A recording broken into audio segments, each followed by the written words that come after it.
Even men at the top of their game find themselves wanting more from life. Whether it's more meaning, unshakable confidence, a bigger impact, more money, deeper love, a hotter sex life, or a powerful legacy. Find out how good your life can be on this episode of Man Alive. Also, did you know there's a skill many men never learn that ends up seriously limiting your professional success and satisfaction in your love and sex life? I put together a free guide to explain this unknown skill and give you exactly what you need to use it today.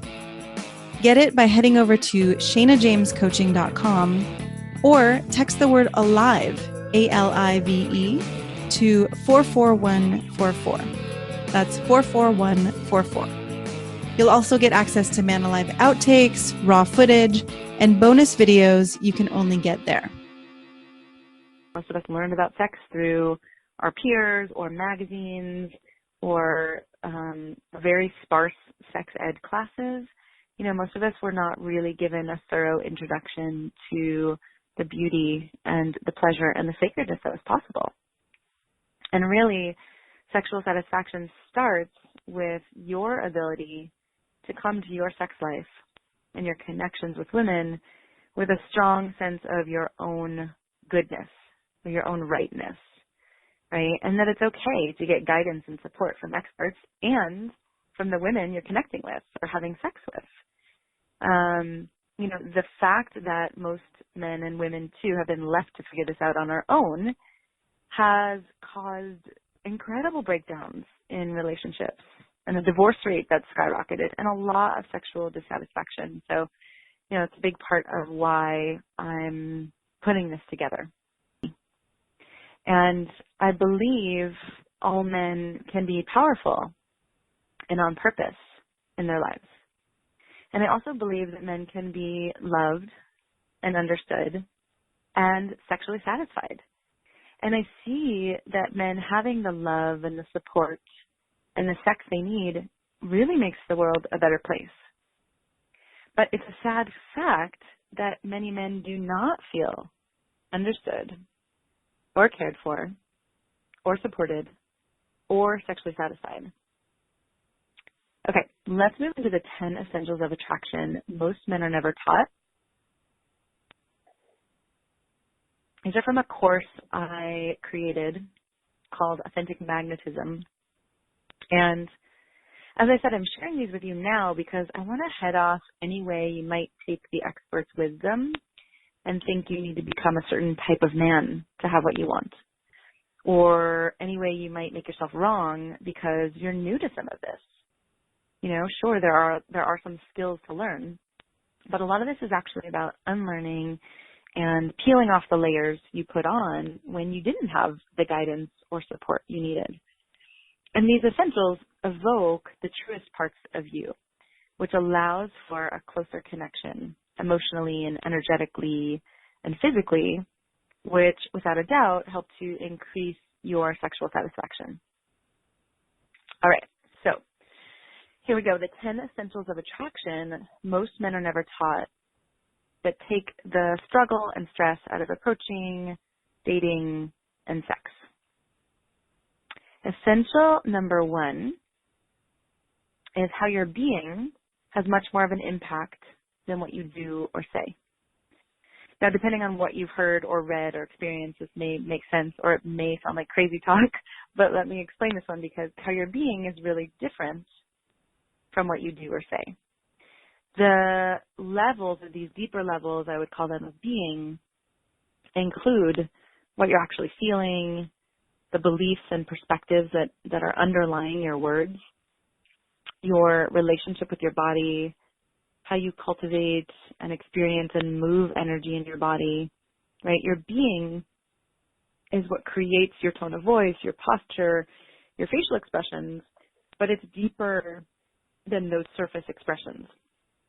And many people actually stay focused on the level of doing for a lifetime sometimes. And connection ends up being often from this place confusing or disappointing.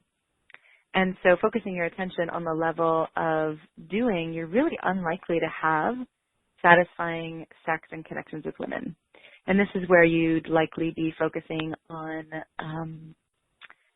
different positions or some of those really concrete pieces of sex as opposed to the connection, the intimacy, how you're being and how you're evoking a woman's being. And so a concrete example of the difference between doing and being, if you speak words of appreciation to a woman, right, that's what you say or do.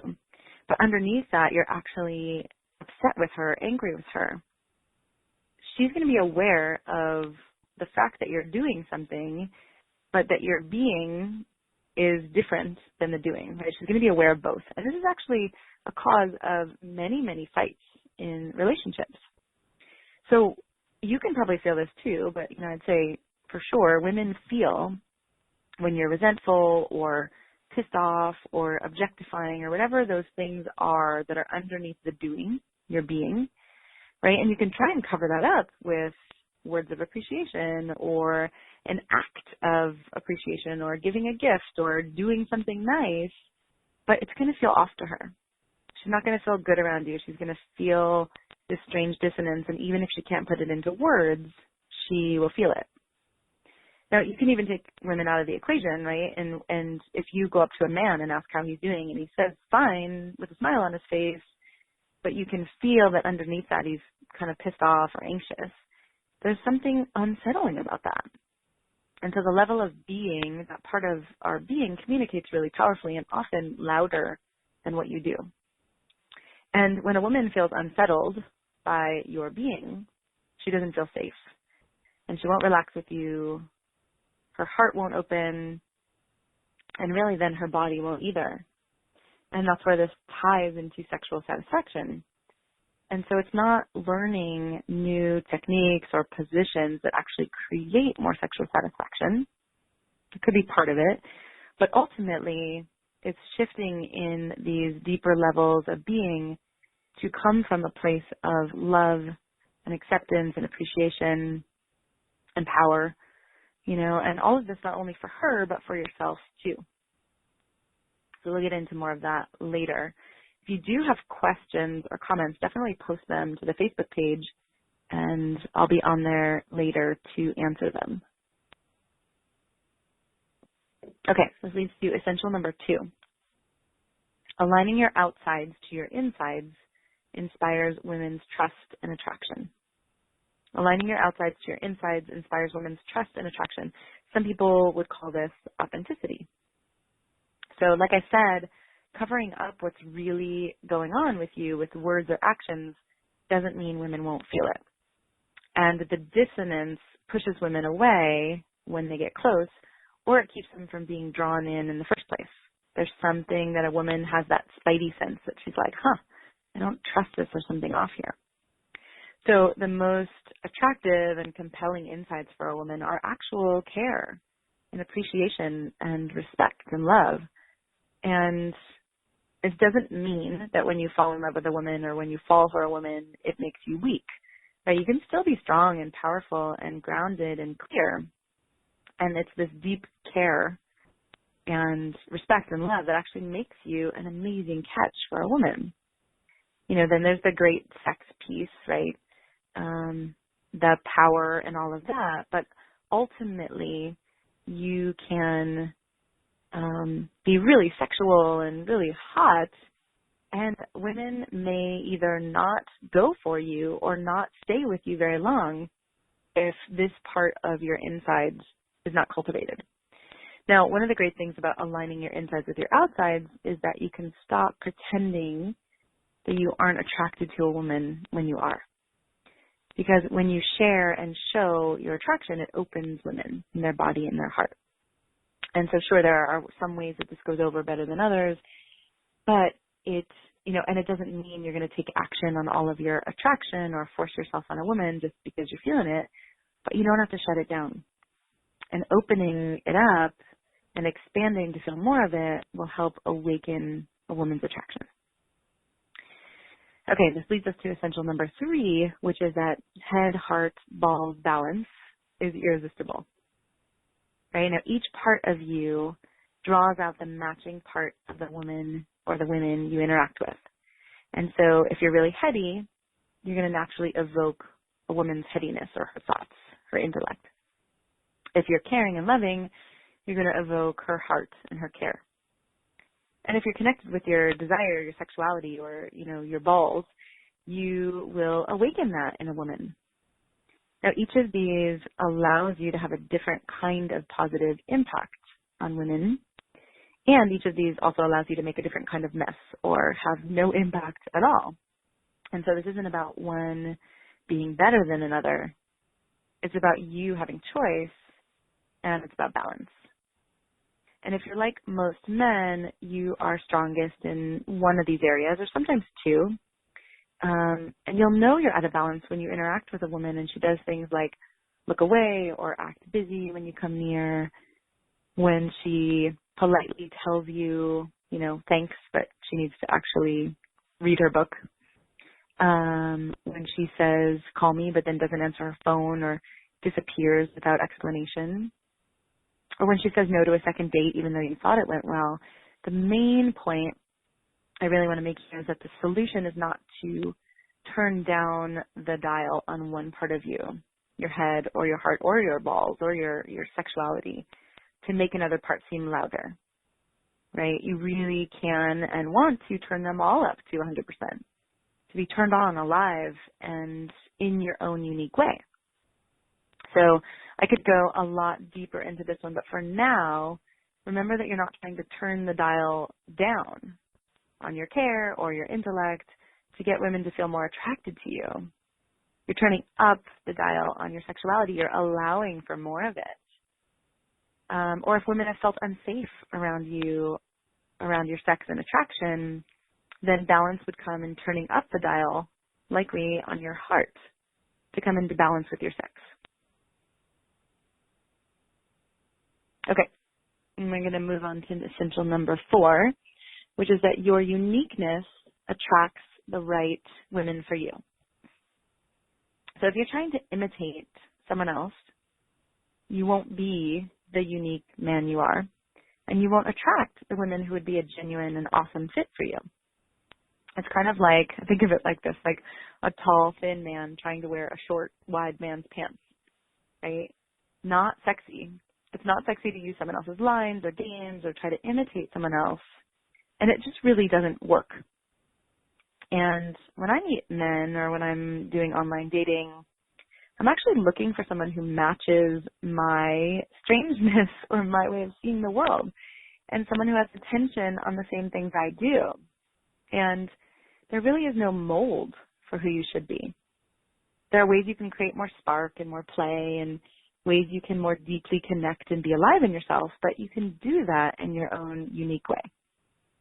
And so this may show up sexually in a certain type of kink or a certain way you want to play or explore. And the more you let yourself know your desires, the more you'll get to experience them with a woman or with women who really want that too. Okay, again, if you have questions, go over to the Facebook page, and I'll be over there later to answer them. Okay, so let's go to essential number 5, which is embracing awkwardness dissolves awkwardness. You may or may not have noticed this, but things get most awkward when you get awkward about being awkward, right? And so this may not have been obvious, but there are 2 separate parts here. Feeling awkward and then how you feel about feeling awkward, right? The first one you can't always change. I mean, you could do practices to feel less awkward in the moment and over time. But in the moment, if you feel awkward, that's what's there. When you shift your perspective to make awkwardness a normal part of your humanness, you stop having to hide or pretend it doesn't exist. And this is both in and out of the bedroom. And so you can drop the awkwardness about being awkward. And from there, awkwardness can actually be playful or even enjoyable. And you can create connection even with the awkwardness. So, really we're all human. No one's perfect. And the truth is that we all feel awkward and self-conscious, and women do too. I sometimes think I'm one of the most awkward people alive. And most people say that they would never know that about me. And it's really easy to compare your insides to a woman's outsides, right? You can't see the thought bubbles coming out of her head like in the comic, but trust me, there's awkwardness on the other side too. And as women, we wonder if we're funny enough or sexy enough or too curvy or too flat or too powerful or not powerful enough. It's kind of a clusterfuck over here too. And when you embrace the fact that everyone feels awkward at some point or to some degree, even if it doesn't show, you can start to relax. And you can say to a woman, God, I feel really awkward right now. Do you feel awkward? And she might say to you, God, thank God, yeah, I do too. Now I don't have to hide it. This has turned a lot of dates around for the men I've worked with. You can even admit this in the middle of sex. You can be in bed together and you can acknowledge this and talk about it and keep ways or find ways to create more intimacy and more hotness and spark with it rather than having to pull away. Okay, essential number 6 is trying to get somewhere doesn't get you there. So when you are trying to get somewhere other than where you are, you really miss the moment. And what I mean by this is, if you're trying to get a phone number or trying to get a date, or if you're trying to get to sex when that's not what's happening right now, you're somewhere else. You're not really there, right? And what's happening is that a woman is going to be imagining how you'll be on a date or how you'll be in a relationship or how you're going to be in bed based on who you're being in the current moment where you're interacting. And so if in that moment you let go of your enjoyment and your presence and your attention because you are strategizing or attempting to figure out how to get her number or how to ask her out or how to get her into bed, she is going to assume that that's how you will show up the next time she's with you, right? Less present, less attentive, less enjoyable, more awkward. She may give you a little bit of leeway for your nervousness, but she's not going to assume that you're 5 times more present on a date than you are in this moment, right? And what she really wants is for you to be with her and pay attention to her and connect with her. The best practice for this, and it's been a relief for many of the men I've coached, is that when you're with a woman, especially if you're meeting her for the first time, but you can do this later as well, is to really just focus on enjoying yourself and noticing her and breathing her in, feeling the pleasure in your body, asking the questions you're interested in, and really letting yourself be free of what's going to happen in the future until the moment when you're about to separate. And in that moment, you could say something like, I'd like to call you, or, can I call you, or I'd love to see you again, right? There are other ways to infuse a conversation with sensual energy so it already feels sensual, but it even could be the same for having a conversation that you want to lead to sex, right? That you can actually be in that conversation instead of trying to force something or trying to push it forward. And then at a later moment when it feels like the right time or when you notice that something's shifting or that sensuality is building, then you can focus on shifting into that realm. But before that, you don't have to be trying and forcing to get somewhere. Now, remember, the words aren't as important as the experience she has just had with you. And again, back to being versus doing, right? Your sincerity and your awareness of how amazing you are and why you're a great catch all make a huge difference here too. And that leads actually to essential number 7, which is that when you know what's amazing about you, you transmit your awesomeness. And I actually totally trust and believe that you are awesome. And when I start coaching men, I often have them write a what's amazing about me list or why I'm a great catch list. And if you haven't done this, I highly recommend it. Because the more unsure or even vague you are about why you are a kick-ass man who has a lot to offer a woman, the less women see and feel that. And the more you know this about yourself, the more you relate to women as an equal. And if you're having a hard time knowing what's amazing about you, I highly recommend asking others. Or you may also need to tell your inner critic to just take a seat, right? Because it's often this loud voice that keeps us from knowing these things. And you may have to get honest with yourself. You may have to consider who you want to be or what you want to be accomplishing. And if you're not doing it, then look at the changes you want to make in your life.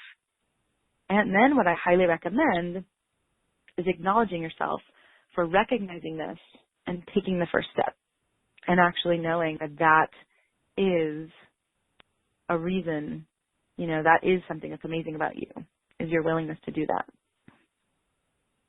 Another thing to consider in this one is what percentage, you can ask yourself this question, what percentage of your thoughts are about what's wrong with you or not good enough about you?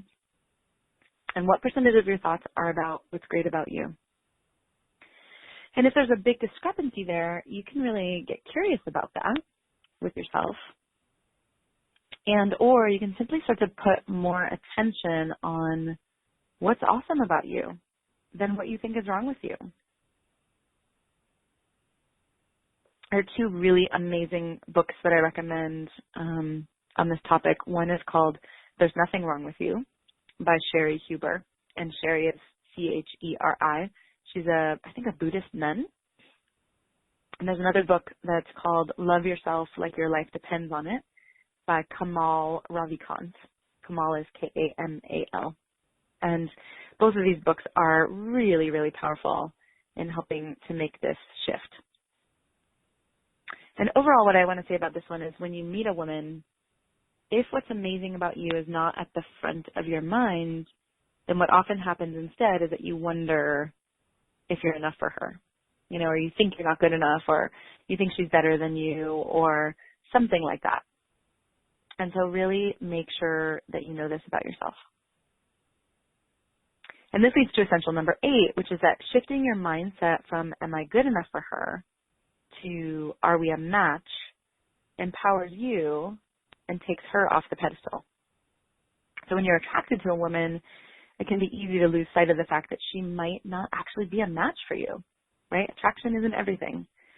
And this isn't just about whether you're right for her. It goes both ways. When you're coming from a perspective of am I good enough, you relate to women differently. You relate to women as though they have something you don't, or they are the key, right, and you need them. And when you remember that you're also in the process of discovering, is she a fit for me? Is she a woman who inspires me? Is she a woman who is aligned with my values and my desires? Then you interact as though you are on equal ground, which is actually the truth. And you can really ask yourself, are we a match? Not from a condescending or snarky place, but from curiosity and openness. And this changes how you relate to women. Okay, essential number 9, wherever you don't feel your body, or wherever you're not aware of your body, she won't feel hers either. Now, there are times where a man walks into a room and I suddenly feel a rush of pleasure and energy in my body.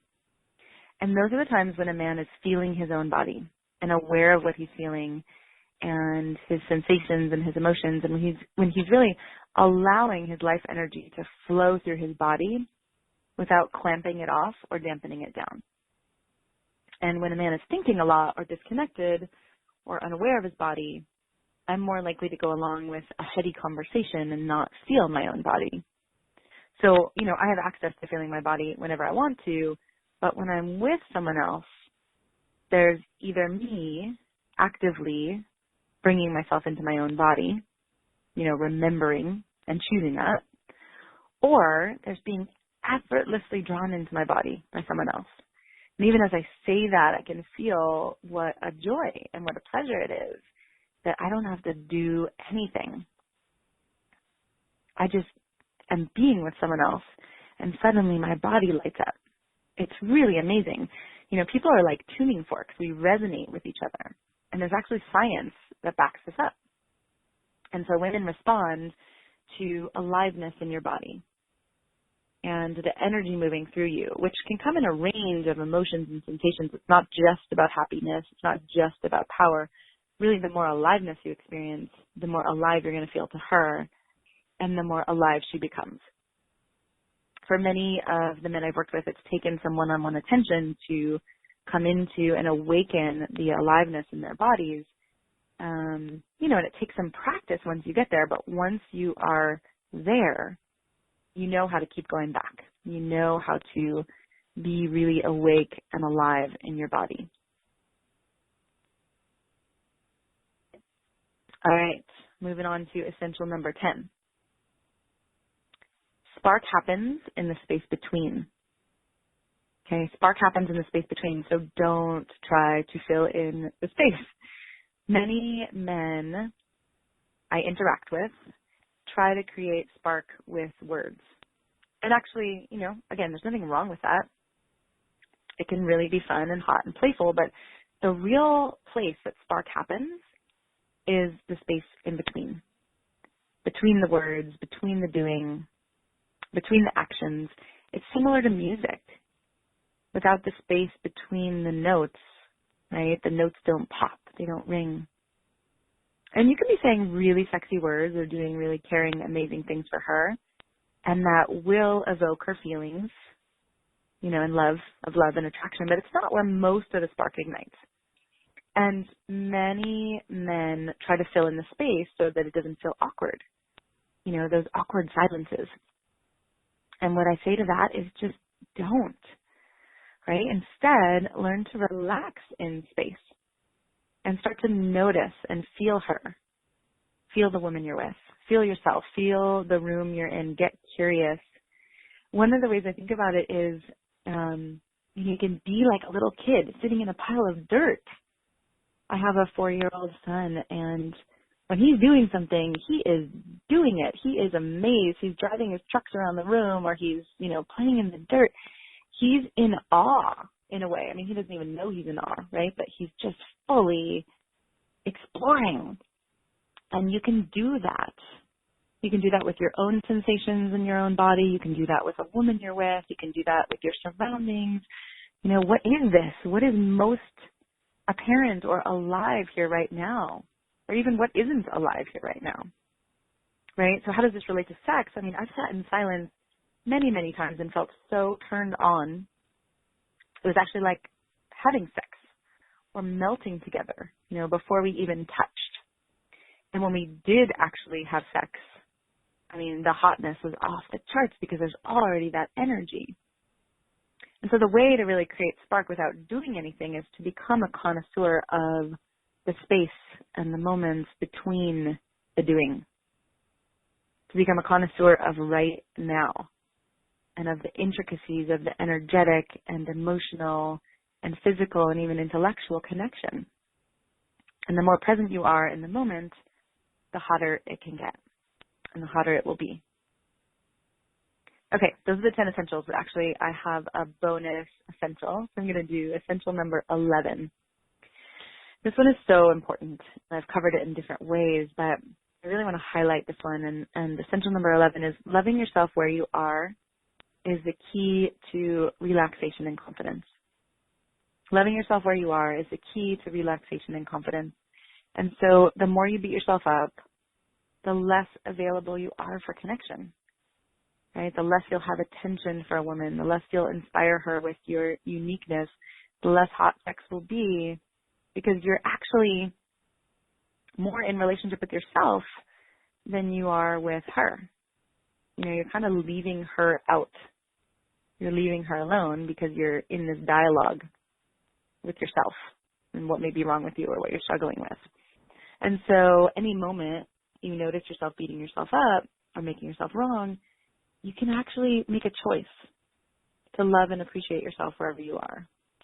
Now, this can seem challenging or theoretical, but, you know, this really simplifies it by recognizing that it's a choice. and that you can turn your attention toward what's great about you, or you could vent. You can be dramatic for a set period of time, a couple minutes, and then put your attention on what's good about you. Whatever you need to do, you can tell your inner critic to fuck off. You can bash pillows. It's actually a method used in both psychological and spiritual practices. It's a method I use myself when I'm really struggling with my inner critic, to move the energy through and to really let the inner critic know that you're not taking it anymore. I mean, one of my teachers actually has often asked me this question, like, how does she say it? Something when I say, my inner critic is saying, who are you to do this? She's like, well, why don't you ask it, who is it to actually judge you, right? So you can start to turn it in on itself and start to break it down. And you can also have just compassion for yourself, right? And remember that everything you're doing has a positive intention. Remember that you would never treat a child or yourself when you were small in the ways that we tend to treat ourselves now. So whatever it takes, choose to stop beating yourself up. And it's going to be a choice you will likely have to make again and again and again, but it's going to make a huge difference in your life. And related to this summit, it's going to make a huge difference in your sex life and being sexually satisfied. And those places of not loving yourself or those places of shame are often what happens in the bedroom when the spark fades or when things get really awkward, or, and if you're not talking about those things, if you're not saying what's going on, it's likely because you're beating yourself up or you're feeling ashamed.